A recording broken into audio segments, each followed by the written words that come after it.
Всем привет! Вас приветствует Серж Мартин Гараж.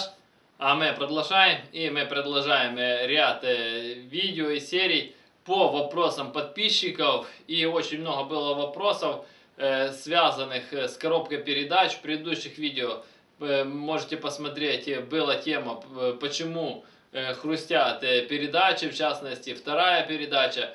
А сегодня мы поговорим, почему воят передачи. То есть и в этом видео я детально расскажу о причинах и как решить, то есть вой коробки передач. А для начала хочу напомнить, что каждый из вас может прямо сейчас написать в комментариях свой вопрос или тему, которая вас интересует, на которую вы хотели, чтобы я снял отдельное видео. Поэтому прямо сейчас нажмите на паузу и напишите в комментариях свой вопрос, и я сниму на него детальный развернутый видео-ответ, как вот, допустим, в данном случае. А для начала также хочу сказать спасибо всем тем, кто ставит лайки, особенно тем, кто ставит лайк авансом. Ваши лайки очень важны для развития канала, и чем больше будет лайков, тем будет больше интересных познавательных видео для вас. Поэтому не ленитесь и прямо сейчас ставьте лайк. Также отдельный респект и спасибо тем, кто там организовал в комментариях соревнования, кто первый поставит лайк и кто раньше поставит лайк. Поэтому ставим лайк и пишем, какой вы по счету поставили лайк. Красавчики, вам респект. Итак, мы начинаем. Почему воют передачи? Дело в том, что я думаю, что многие из вас сталкивались с такой проблемой. Если еще не сталкивались, то впереди вас это ждет. Что коробка передач вазовская, в частности переднеприводных вазов, даже там сейчас на новых вазах, даже там вплоть до того, что там и на Вестах, Грантах новых люди с салона покупают, жалуются, что там воют коробки. И раньше они иногда выли, то есть и это касается у нас и любых других автомобилей, заднеприводных вазов, и иномарок, неважно. Почему же воет? Потому что причины и решения их одинаковые. И давайте начнем с того, откуда вообще появляется этот вой. Вой этот появляется, когда между шестернями неправильный зазор, то есть неправильное масло залито, грубо говоря, неправильно идет смазывание, то есть, и вот это оно и создает вой. Ну, откуда он вообще, будем так сказать, разберем момент, откуда он появляется. Дело в том, что кто, может, связывался, вникал в автоспорт, все спортивные коробки там, кулачковые, там туда-сюда. Ну, самое главное, не кулачковые, потому что есть и поисковые, и кулачковые. Если интересна вам вообще тема спортивных коробок, там прямозубых, кулачковых, секвентальных, напишите прямо сейчас в комментариях, если вас интересует эта тема. И я сниму на нее детальные развернутые видео. Итак, у спортивных коробок, так называемых прямозубых, то есть то, что кулачок, то отдельная история, а именно прямозубых. У них шестерни, то есть прямые, и у них, то есть идет захват прямой. У гражданских же коробок, кто разбирал коробки передач, можем обратить внимание, что на первичном, на вторичном валу шестерни идут косозубые, то есть, и соответственно, для чего это сделано? Как раз это сделано для того, чтобы гражданская коробка работала тише. Почему спортивная прямозубая?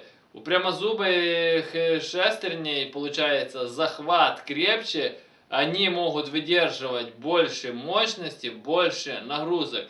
Но есть побочный эффект, если обращали внимание там, на драговых, дрифтовых машинах. В видео вы можете слышать, что коробка воет, причем очень сильно, то есть не то, что она там какая-то убитая, поломанная, это нормальный ее рабочий звук.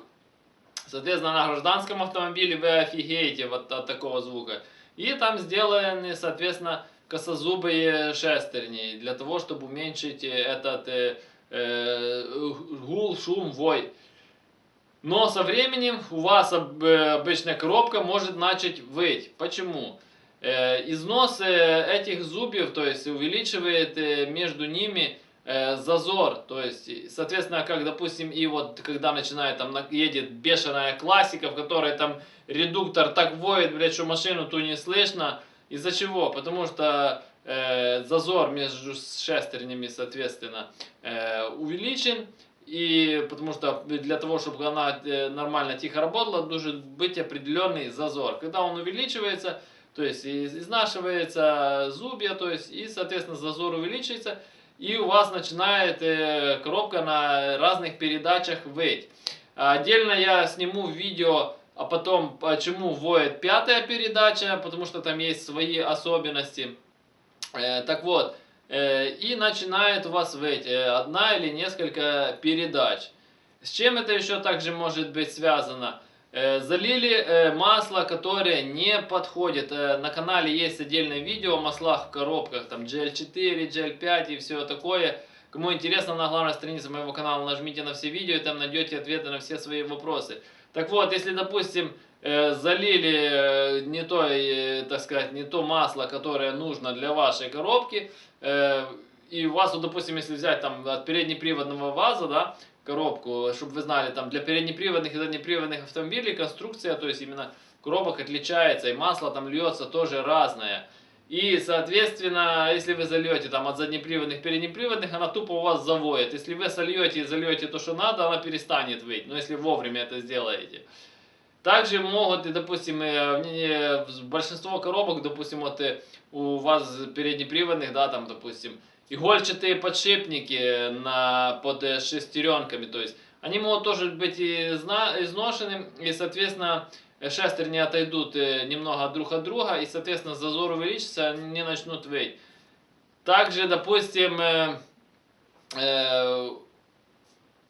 сами подшипники первичного, вторичного вала могут быть тоже убиты, и это тоже на это может повлиять. Кстати, еще про вой, да, про прямозубые. На каждом автомобиле задняя передача как раз идет прямозубая, то есть, и если вы будете сдавать быстро назад, у вас будет выть коробка, то есть, поэтому это нормально.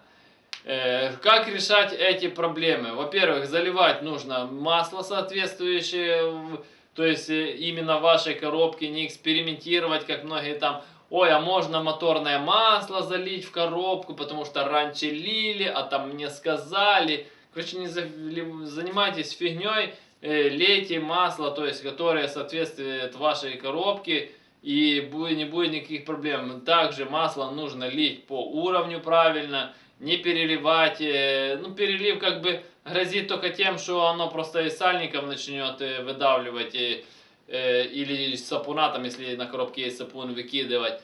Допустим, низкий уровень также может повлиять на то, что коробка будет выть, особенно на тех передачах, которые плохо будут смазываться, потому что, допустим, шестерни там на передачах некоторых больше, на некоторых меньше.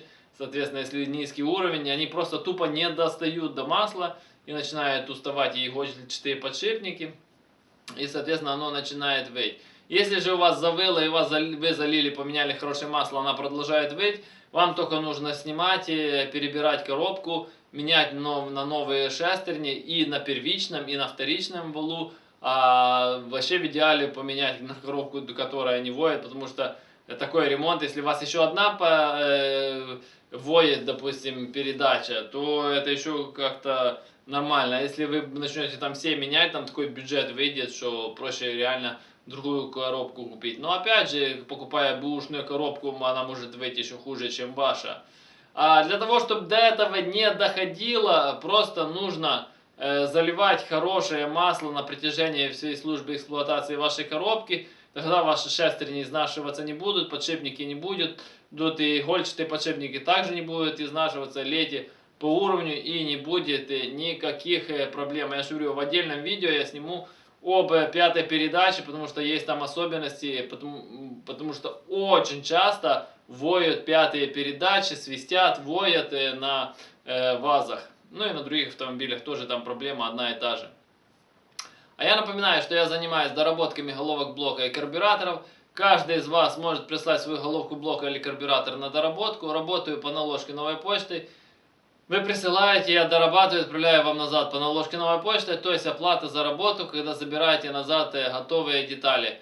Вам, грубо говоря, останется их прикрутить и полететь. На главной странице моего канала есть отдельные плейлисты о доработке головок, о доработке карбюраторов, отдельно о том, как валят мои машины с этими доработками. Кому интересно, переходите, смотрите. А кто хочет заказать доработку, под каждым видео в описании есть мой номер телефона. Звоните, я всегда на связи, напрямую заказывайте. Также напоминаю, что номер телефона непосредственно для заказа доработок. Все вопросы, комментарии, консультации пишем внизу под видео. Все их читаю, по возможности стараюсь на все отвечать. А кому понравилось данное видео, ставим лайки, подписываемся на канал, кто еще не подписался. Жмите на колокольчик, чтобы получать уведомления о новых видео. Делитесь данным видео со своими друзьями и в своих соцсетях. Всем спасибо за внимание, всем до свидания.